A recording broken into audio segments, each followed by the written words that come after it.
दोस्तों, महाभारत भारत का ही नहीं बल्कि दुनिया का सबसे बड़ा महाकाव्य है। महाभारत का युद्ध क्यों और कैसे हुआ था, ये बात तो हम सभी जानते हैं, लेकिन फिर भी कुछ बुद्धिजीवी इस बात से सहमत नहीं है कि महाभारत का युद्ध सच में हुआ था। उन्हें लगता है कि ये सिर्फ काल्पनिक घटनाओं पर आधारित तथ्य है और लोग इसको एक झूठ साबित करने में लगे रहते हैं। ऐसे सनातन विरोधी को चाहिए कि वो आंखें खोले और सनातन की सत्यता को पहचाने और वास्तविकता के साथ जागे। लेकिन महाभारत से जुड़े कुछ रहस्य और कुछ घटनाएं ऐसी है जिनके सबूत आज भी देखने को मिलता है। महाभारत का हर पात्र जीवंत है, चाहे वह पांडव हो, कर्ण हो, कृष्ण हो या कौरव हो। भारत में ही नहीं बल्कि भारत के बाहर भी कई ऐसे स्थान मौजूद है जहां पर महाभारत की घटनाओं को सच साबित करने के सबूत मौजूद हैं। इतना ही नहीं, ये भी साबित हुआ है कि महाभारत में दुनिया का पहला परमाणु शक्ति का इस्तेमाल हुआ है। बहुत सारे अस्त्र शस्त्र भी भारत के स्थानों से पुरातत्व विभाग ने खोजे हैं, जिनकी जांच करने के बाद उन्हें महाभारत काल का ही बताया गया है। और श्रीमद् भागवत गीता तो इस बात का सबसे बड़ा सबूत है कि ये महाभारत काल में ही श्री कृष्ण द्वारा अर्जुन को ज्ञान के रूप में दी गई थी।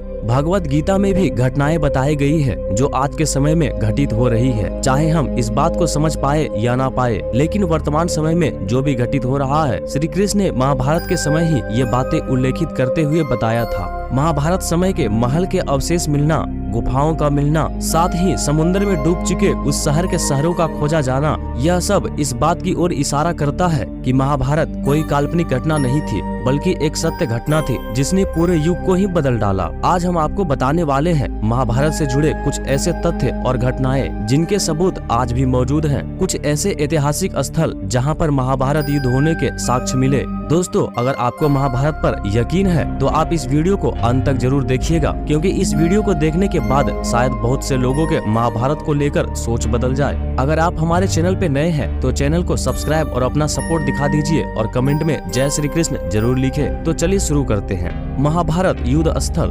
महाभारत का युद्ध कुरुक्षेत्र में हुआ था। कुरुक्षेत्र आज भी हरियाणा में स्थित है। कुरुक्षेत्र में जाकर भारतीय पुरातत्व सर्वेक्षण विभाग द्वारा महाभारत काल के कई अवशेष मिले, जहां पर बाण और भाले भी मिले हैं। कुरुक्षेत्र की भूमि में कई महान योद्धा वीर गति को प्राप्त हुए। यही वो स्थान है जहां भगवान श्री कृष्ण ने अर्जुन का अपनों के प्रति मोह भंग कर गीता का ज्ञान दिया था। महाभारत में कुरुक्षेत्र के लाल माटी का वर्णन किया गया है, जो आज भी कुरुक्षेत्र में देखे जा सकते हैं। और भी ऐसे बहुत सारे सबूत कुरुक्षेत्र से मिले हैं जिनसे महाभारत के होने की पुष्टि होती है। पुरातत्व सर्वेक्षण विभाग द्वारा कुरुक्षेत्र में महाभारत युद्ध के समय के हथियार और ऐसे बहुत सारे सबूत मिले हैं जो कि महाभारत के युद्ध को सत्य साबित करते हैं। और कुरुक्षेत्र का होना खुद इस बात का सबूत है कि महाभारत युद्ध कोई काल्पनिक घटना नहीं है बल्कि सत्य घटना है। कुरुक्षेत्र की मिट्टी आज भी लाल है। जब मामा शकुनी ने दुर्योधन के साथ मिलकर पांडवों के रुकने वाले महल को निशाना बनाया और उस महल में आग लगा दी थी, जिससे कि पांडव रातों रात उस आग में जलकर भस्म हो जाए, लेकिन पांडवों के जासूसों ने उन्हें पहले ही खबर कर दी थी और पांडव उस महल से निकलने वाले गुप्त सुरंग से निकलकर बच गए थे। ये सुरंग आज भी गाजियाबाद में हिडन नदी के किनारे खुलती है, जिसे पांडव लाक्षागृह कहा गया है, जो कि लाक्ष की बनी हुई थी। इस लाक्षागृह महल के अवशेष आज भी बरनावा में पाए जाते हैं। बरनावा या वारनावत, जो कि आज एक तहसील है,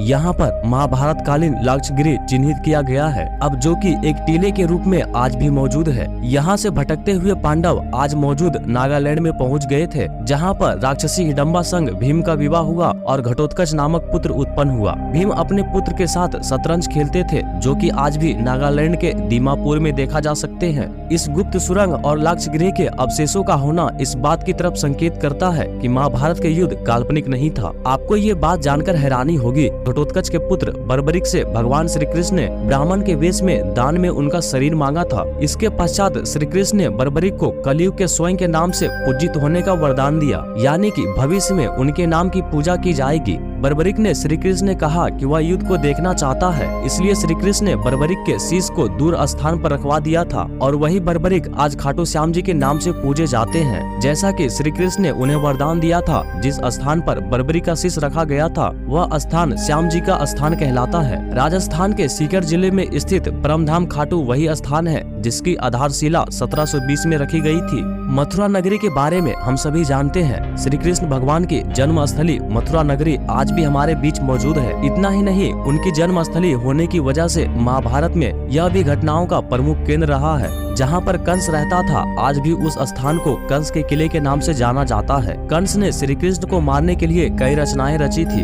ये किला आज भी मथुरा में देखा जा सकता है। मथुरा नगरी को नष्ट करने के लिए कई राक्षसों द्वारा हमला भी करवाया गया था, लेकिन मथुरा का बाल भी बांका नहीं किया जा सका, क्योंकि ये नगरी श्री कृष्ण की नगरी थी और आज भी ये वैसा ही है जैसे पहले के जमाने में हुआ करते थे। मथुरा नगरी को कृष्ण भगवान की जन्मस्थली होने की वजह से ही पवित्र स्थान माना जाता है। दिल्ली और मेरठ महाभारत के समय दिल्ली को इंद्रप्रस्थ और मेरठ को हस्तिनापुर कहा जाता था। दिल्ली में खुदाई में ऐसे कई अवशेष मिले हैं जिनके आधार पर पुरातत्व विभागों ने ऐसा माना है कि पांडवों की राजधानी रहे होंगे दिल्ली। दिल्ली में पुराना किला जो कि यमुना नदी के किनारे पर बना हुआ है, इसे पांडवों ने ही बनवाया था। यह बहुत सारी ऐतिहासिक घटनाओं का साक्षी है। जांच करने पर यह साबित हो गया महाभारत बहुत साल पहले की घटना है, इसलिए महाभारत घटित होने के बाद ऐसे बहुत सारे दूसरे राजाओं का राज्य यहाँ पर होता रहा। इसी प्रकार से पांडवों के महल का भी बदलाव होता रहा। लेकिन दिल्ली में पुरातत्व विभाग ने ऐसे कई खुदाई कार्यक्रम चलाए और जांचों में पता लगाया कि दिल्ली का महल पांडवों के समय का बनवाया गया था, जिसका उल्लेख महाभारत में किया गया है।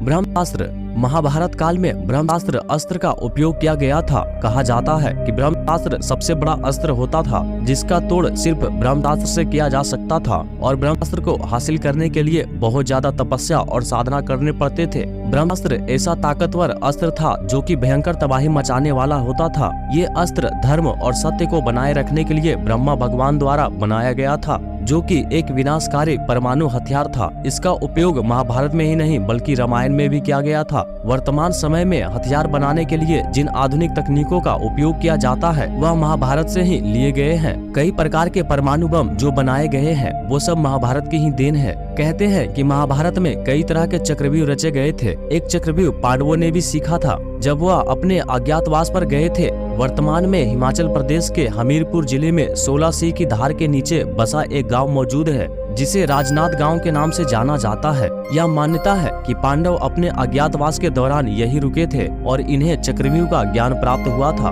जिसे उन्होंने एक पत्थर पर उकेर दिया था जो कि आज भी वहां मौजूद है। इस पत्थर पर बने चक्रव्यूह को देखकर यह साफ समझा जा सकता है कि इस चक्रव्यूह में अंदर जाने का रास्ता तो आसानी से दिख जाता है, लेकिन बाहर आने का रास्ता नजर ही नहीं आता, क्योंकि इस चक्र में बाहर निकलने का रास्ता ही नहीं है। खगोल शास्त्र महाभारत के युद्ध से ठीक पहले भगवान श्री कृष्ण हस्तिनापुर गए थे। तब चंद्रमा रेवती के नक्षत्र में था। भगवान श्री कृष्ण हस्तिनापुर जाते समय रास्ते में एक जगह रुके थे जहां पर उन्होंने आराम किया था, जिस जगह का नाम वृक्ष जला है, और इस दिन चंद्रमा बहरानी नक्षत्र में था। उस समय की घटना की तारीख का भी खगोलीय शास्त्रियों ने पता लगा लिया है और खगोल शास्त्र की जाँच के बाद ये साबित होता है कि महाभारत कोई कल्पना नहीं बल्कि सच्ची घटना है। इसके अलावा भी कई ऐसे सारे सबूत खगोल शास्त्रियों द्वारा इकट्ठे किए गए हैं जिनसे ये बात सच साबित होती है। पुरातात्विक साक्ष्य भारत में 35 से भी ज्यादा स्थानों पर पुरातात्विक साक्ष्य पाए गए हैं जो कि इस बात की तरफ इशारा करते हैं कि यहाँ से मिले सभी तरह के सामान महाभारत के जमाने के ही हैं। इन सभी स्थानों से लोहा, सोने चांदी के आभूषण,